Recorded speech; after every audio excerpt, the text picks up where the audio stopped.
Every time you check your phone, you're physically rewiring your brain. Not metaphorically, literally changing your neural architecture. Your brain contains billions of neurons that form neural pathways, which strengthen with repetition. This is known as neuroplasticity.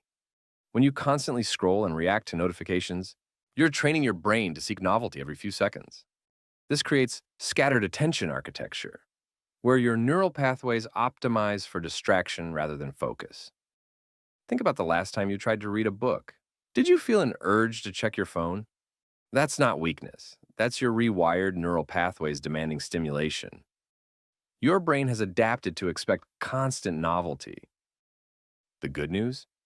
The same neuroplasticity that created this problem can solve it. With the right interventions, you can rebuild your brain's focus networks.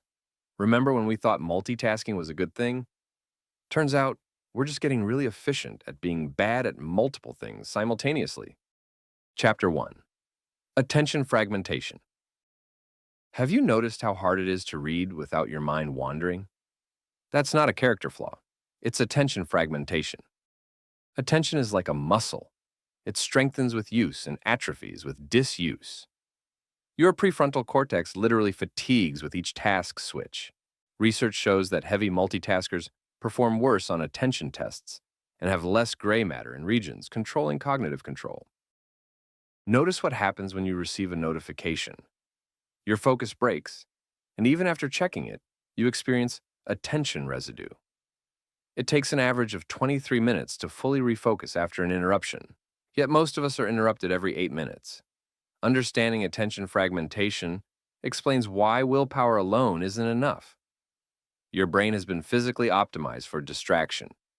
This isn't a motivation problem. It's a neural architecture problem. We've reached the point where we check social media while watching Netflix because apparently one screen isn't stimulating enough. Chapter 2. Dopamine Hijacking. Every like notification and autoplay is engineered to hook your brain's reward system. This isn't accidental.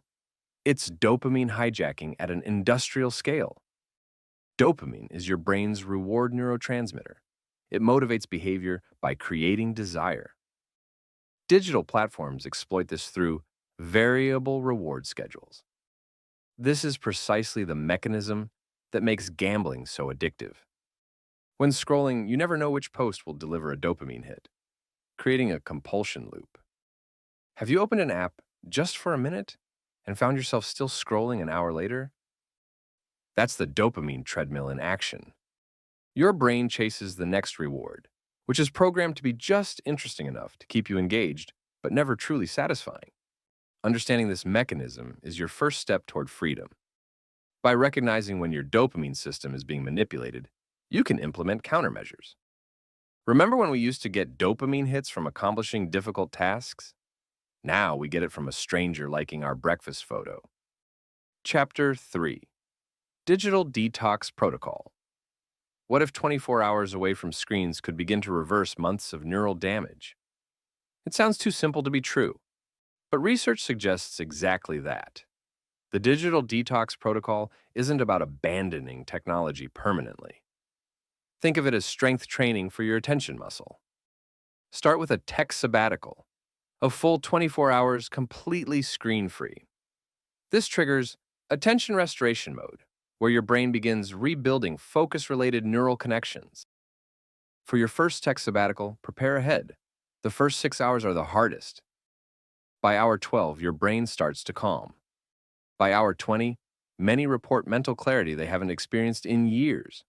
Studies show that even brief periods of digital disconnection increase alpha waves associated with creativity and reduce cortisol levels linked to stress. Your brain literally begins healing itself. The first few hours without your phone feel like missing a limb. By the end of the day, you realize it was more like missing a parasite. Chapter 4. Attention Training Technique. Your ability to focus isn't fixed, it's trainable. Attention is a skill that can be systematically rebuilt.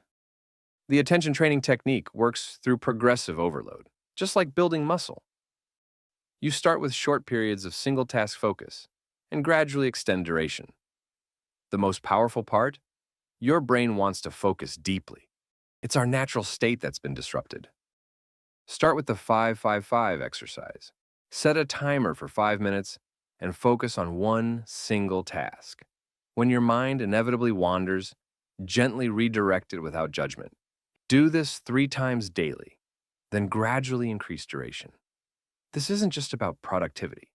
It's about reclaiming your cognitive freedom. As your attention muscle strengthens, you'll experience less mental fatigue, greater presence, and renewed control over your thoughts. The first time you try to focus for 5 minutes without checking your phone, you'll swear the clock is broken. Your brain will suddenly remember every random task you've forgotten for the past decade. Chapter 5.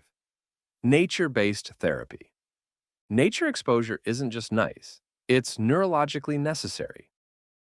It's not a luxury, it's essential cognitive nutrition.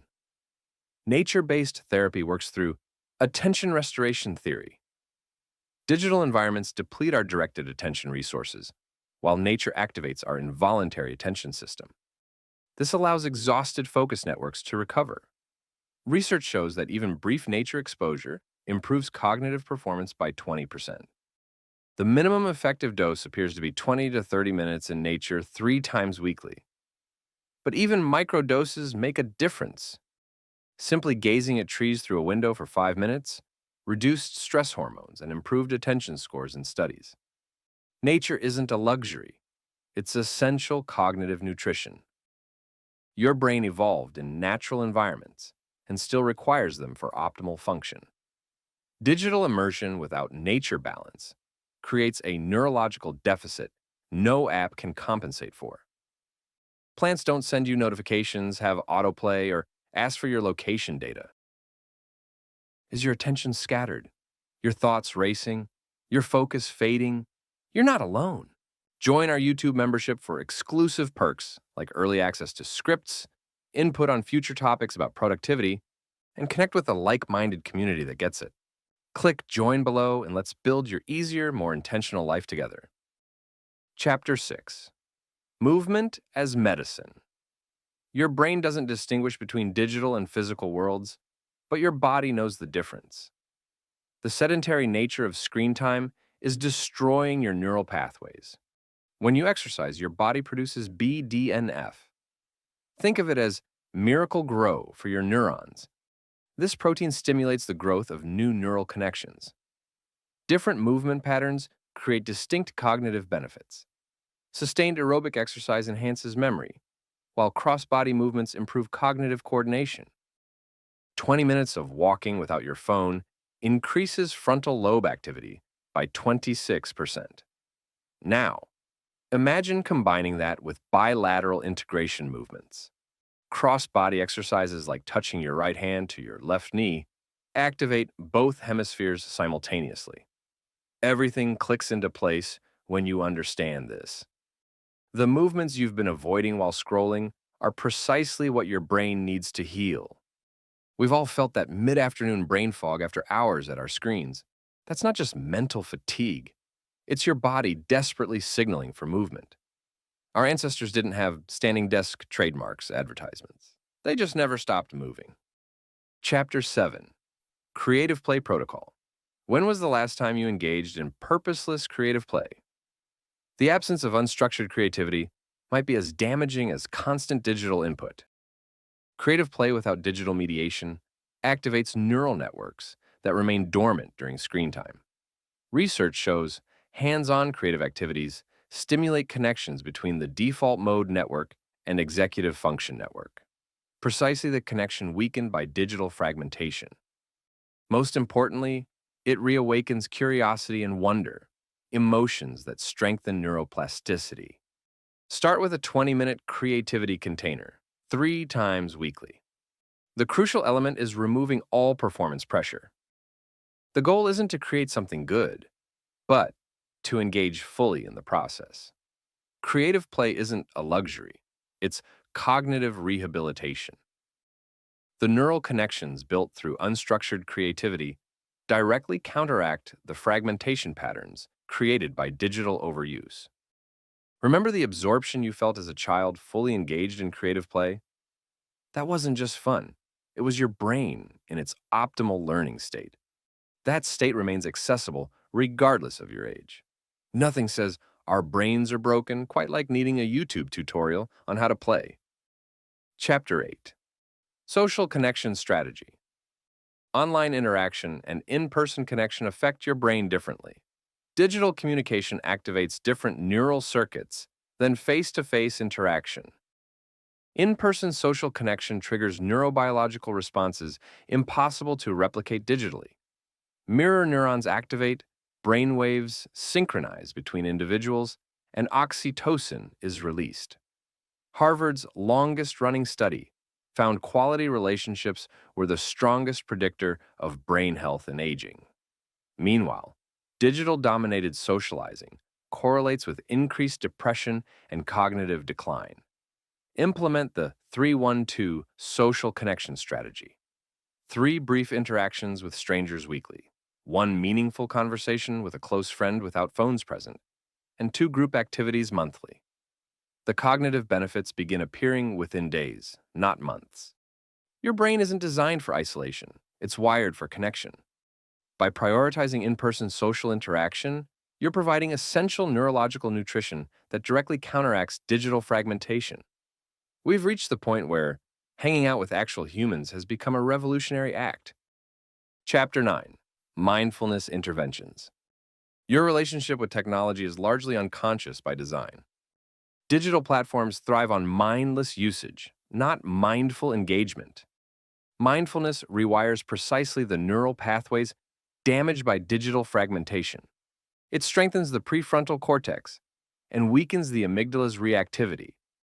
Research shows that 8 weeks of regular mindfulness practice increases gray matter in regions controlling attention.